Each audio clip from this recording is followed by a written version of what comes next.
Good evening, student. Today my topic is Panchvidya Kashaya Kalpana. So in subject of the Bhaisajya Kalpana, Panchvidya Kashaya Kalpana is having so much important. क्यों है इसके important question यहाँ पर ये आता है कि भैषज कल्पना में पंचविधा कषाय कल्पना को इतना महत्वपूर्ण स्थान क्यों दिया गया है। तो इसके लिए ये है कि आपको सबको पता है कि चाहे जैसा भी द्रव्य हो, चाहे वानस्पतिक द्रव्य हो, चाहे जंगम द्रव्य हो या कोई भी खनिज द्रव्य हो, उस द्रव्य को जैसे का तैसा नहीं खाया जा सकता। उस द्रव्य को शरीर में उपभोग करने के लिए या उस द्रव्य को शरीर के लिए उपयोगी बनाने के लिए जिससे वो व्याधियों का नाश कर सके, इसके लिए जरूरी है कि इन सभी द्रव्यों को किसी ना किसी फॉर्म में, किसी ना किसी फॉर्मुलेशन में हमें क्या है उसको बदलना पड़ता है, हमें उसको कन्वर्ट करना पड़ता है। ठीक है, तो ऐसे ही क्या है कि इन सभी द्रव्यों को हम बेसिकली 5 प्रकार से क्या है हम इनको बना सकते हैं। 5 प्रकार के इन द्रव्यों से क्या कर सकते हो आप, फॉर्मुलेशन निर्मित कर सकते हो। तो यहाँ पर पंचविध कषाय कल्पना में भी यही है। टोटल 3 वर्ड है यहाँ पर, पंचविध, कषाय एंड कल्पना। तो अब आप देखिए, पंचविध मीन्स 5 टाइप्स और कल्पना मीन्स प्रिपरेशंस। तो जो भी द्रव्य है उसको उपभोग से पहले उसको हम 5 प्रकार का क्या है फॉर्मुलेशन उसकी हम बना सकते हैं। अब यहाँ पे एक क्वेश्चन आता है कि जब हम सभी द्रव्यों को बेसिकली 5 प्रकार से उसको फॉर्मुलेशन करके हम उसको उपभोग कर सकते हैं, उससे व्याधियों का नाश कर सकते हैं, तो अब यहाँ पे ये है कि कषाय बीच में क्यों है। ठीक है, तो अब इसके आंसर में ये है कि कषाय का मतलब क्या है, उसके लिए हमें पहले ये समझना पड़ेगा। तो कषाय के अगर मैं मीनिंग की बात करती हूँ तो कषाय में आपको पता है 3 वर्ड आपको दिखाई दे रहे हैं, कै, स और ये। तो कै मीन्स काय, स मीन्स शोअंत कर्मणि और टू डिस्ट्रॉय, और यह मीन्स कोई भी यंत्र, कोई भी साधन या कोई भी वे और मेथड। ठीक है, तो कषाय एक ऐसा सब्सटेंस हो गया जिसके द्वारा, या कोई भी एक ऐसा मेथड जिसके द्वारा हम शरीर से दो प्रकोपित दोषों का नाश कर सकते हैं या हम विभिन्न व्याधियों का नाश कर सकते हैं। और दूसरा अगर मैं कषाय का मीनिंग की बात करती हूँ, दैट इज कंठस्य कशनाथ, मीन्स कोई भी ऐसा सब्सटेंस जो कंठ के लिए कैसे होता है, अहितकर। तो कंठ के लिए अहितकर को हम कैसे समझेंगे, जैसा आपको पता है कि भैषज कल्पना में जनरली वानस्पतिक द्रव्यों का क्या है वर्णन किया गया है। और जो वानस्पतिक द्रव्य है या हम इनको दूसरे शब्दों में कह सकते हैं काष्ठ औषधि। तो आपको पता है कि जो काष्ठ औषधि होती है वो उनकी उग्र गंध के कारण या उनके रस के कारण खाना थोड़ा सा मुश्किल होता है। तो खाना मुश्किल का मतलब ही लिया गया कि वो चीज़ खाने में हमें अच्छी नहीं लगती है, हमारे कंठ के लिए वो चीज़ अप्रिय होती है, अहितकर होती है। या दूसरे मीनिंग में ये भी समझ सकते हैं, जैसे हम चीनी खाते हैं, हम गुड़ खाते हैं, तो वो खाने में हमें बहुत स्वादिष्ट लगता है। उनके कंपैरेटिवली जो ये पंचविधा हम जो कल्पनाएं निर्मित करते हैं किसी ना किसी द्रव्य से, वो खाने में क्या होती है, हमें थोड़ी अहितकर फील होती है। तो इसलिए क्या है, पंचविधा कल्पना के साथ में कषाय शब्द जोड़ा गया है। मतलब किसी भी द्रव्य से जो हम ये 5 प्रकार की कल्पनाएं निर्मित करते हैं, ये जो कल्पनाएं होती है, एक तो ये क्या होती है, शरीर से रोगों का नाश करने में सक्षम होती है, और दूसरी ये जो कल्पनाएं है ये कंठ के लिए अहितकर होती है। क्यों? क्योंकि ये जो पंचविधा कषाय कल्पनाएं होती है ये वानस्पतिक द्रव्यों से क्या है, निर्मित की जाती है। ओके, अब इसके बाद में है जो ये पंचविधा कषाय जो कल्पना है ये कौन कौन सी है।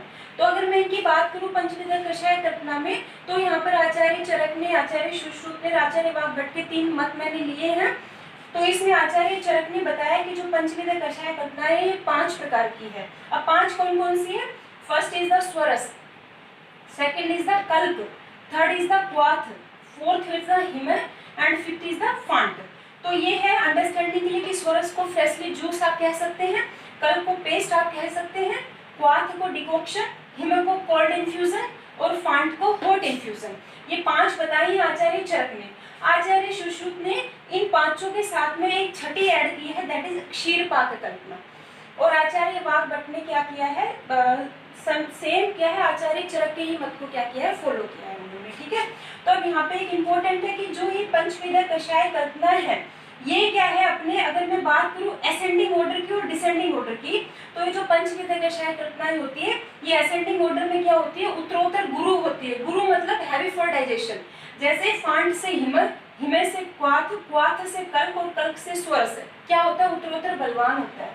और अगर मैं डिसेंडिंग ऑर्डर की बात करती हूँ तो डिसेंडिंग ऑर्डर में ये क्या होती है, आप ये मानिए कि उत्तरोत्तर आपके डाइजेशन के लिए क्या होती है, लघु हो जाती है। ठीक है, तो जैसे स्वर से कल्प, कल्प से क्वाथ, क्वाथ से हिम, हिम से क्या है आपका फांट क्या है, डाइजेशन में क्या है, लघु है, आपका हल्का होता है। ठीक है, तो इन तीनों मतों में से आचार्य सुश्रुत और आचार्य वाग्भट ने तो चरक को ही फॉलो किया। तो आचार्य जो चरक द्वारा जो वर्णित ये कल्पना है, इन्हीं को ही क्या कहा गया है, बेसिक प्रिपरेशंस, प्रिंसिपल प्रिपरेशंस, या इन अदर वर्ड्स आप इनको कह सकते हो प्राथमिक कल्पनाएं, मौलिक कल्पनाएं। क्यों कहा गया है इनको मौलिक कल्पनाएं, प्राथमिक? प्राथमिक मीन्स किसी भी चीज का बेस, तो ये क्या है, प्राथमिक है, मौलिक कल्पना है, और इन्हीं को क्या कहा गया है, प्राइमरी प्रिपरेशंस।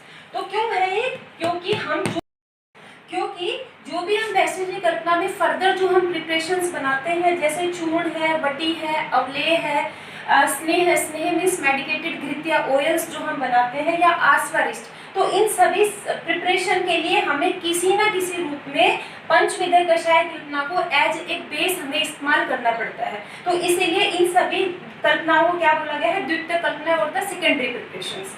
अब इसके बाद आता है कि जो हम पंचविधय कषाय कल्पनाएं जो हम निर्मित करते हैं, तो इन कल्पनाओं को निर्मित करने के लिए हमें बेसिकली कैसे द्रव्य हमें लेना चाहिए। तो इसलिए आचार्य ने बताया है कि वैसे बनाने को तो आप किसी भी द्रव्य से कोई सी भी कल्पना निर्मित कर सकते हो, लेकिन पर्टिकुलर अगर आप द्रव्यों को पर्टिकुलर कल्पना प्रिपरेशन के लिए अगर इस्तेमाल करेंगे तो उसका क्या है, आपको रिजल्ट अच्छा मिलेगा, उसका जो गुणनकर्म है वो उस कल्पना का ज्यादा अच्छा रहेगा। जैसे पंचविधय कषाय कल्पना मैं इधर लिख रही हूँ, पंचविधय कषाय कल्पना, ठीक है।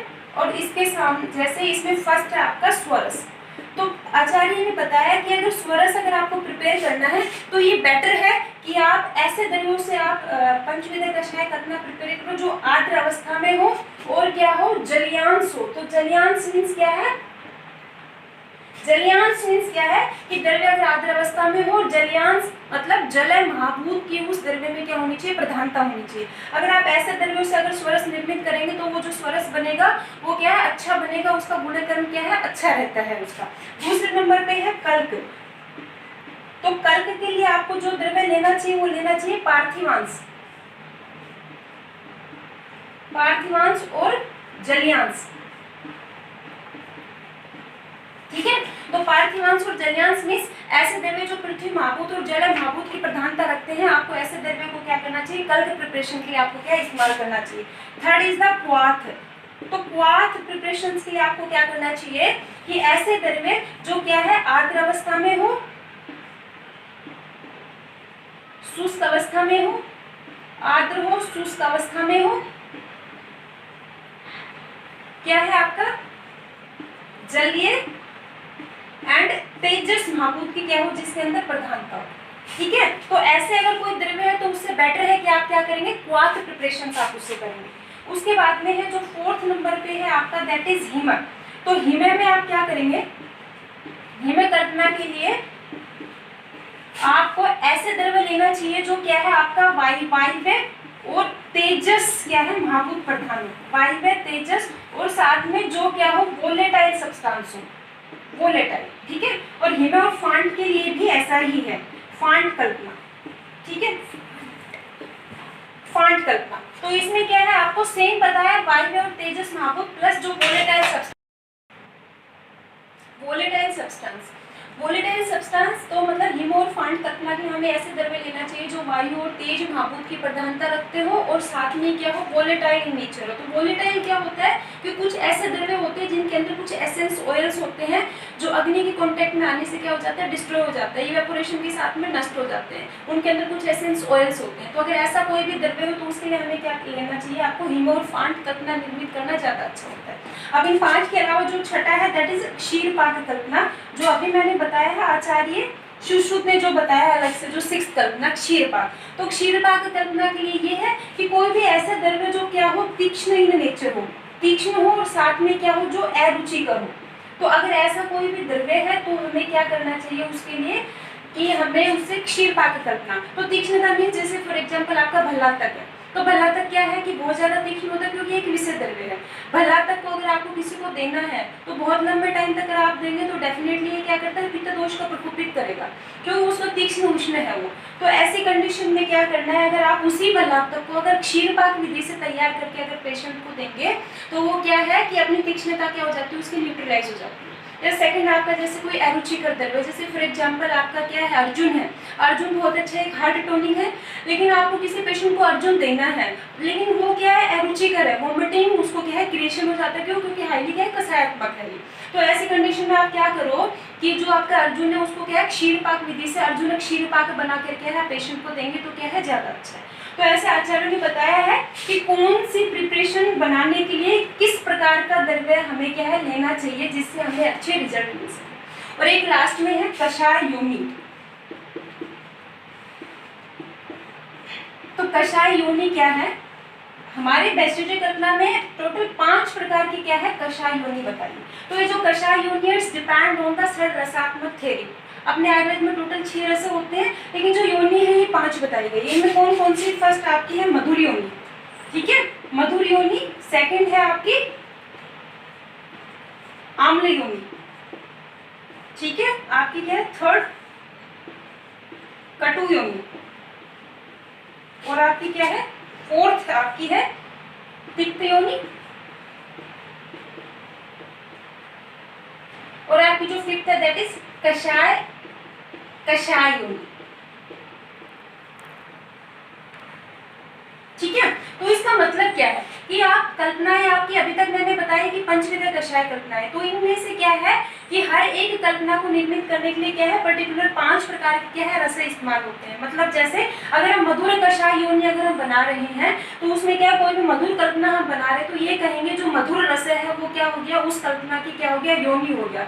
मीन्स जो वो कल्पना है वो मधुर रस से क्या है, निर्मित है। ऐसे अगर हम कोई आम्ल अगर कोई कल्पना बना रहे हैं तो वो आम्ल कल्पना क्या होगी, आम्ल रस से क्या हो गया, उसकी योनि हो गया। मीन्स पर्टिकुलरली वो कल्पना आम्ल रस से क्या है, बनाई जा रही है। तो इसी प्रकार क्या है आपकी मधुर कषाय योनि, अम्ल कषाय योनि, कटु कषाय योनि, तिक्त कषाय योनि और कषाय योनि। तो ऐसे 5 है। अब यहाँ पे एक इम्पोर्टेंट चीज ये है कि जो आपका छठा जो है लवण, तो ये है कि अगर ये षड रसात्मक थ्योरी पे अगर कषाय योनि डिपेंड है तो रस 6 होते हैं, तो कषाय योनि भी 6 होनी चाहिए। तो इसका आंसर ये है कि जो लवण आपका जो रस है इसको कषाय योनि में नहीं लिया गया है। क्यों नहीं लिया गया है इसको? क्योंकि जो लवण रस आपको पता है सर्वदा जल में क्या होता है, घुलनशील होता है, और आप पंचविध कषाय कल्पना करने के लिए किसी न किसी रूप में जल का संयोग करते हैं आप। लेकिन अगर आप लवण को जल में घोलेंगे तो कुछ भी शेष नहीं बचेगा, सारा क्या है जल के साथ में घुल जाएगा और कुछ भी शेष नहीं रहता है। इसलिए लवण रस से किसी भी प्रकार की कल्पनाएं नहीं बनाई जा सकती है। इसलिए क्या है जो कषाय योनि है ये 5 बताई गई। Okay, thank you.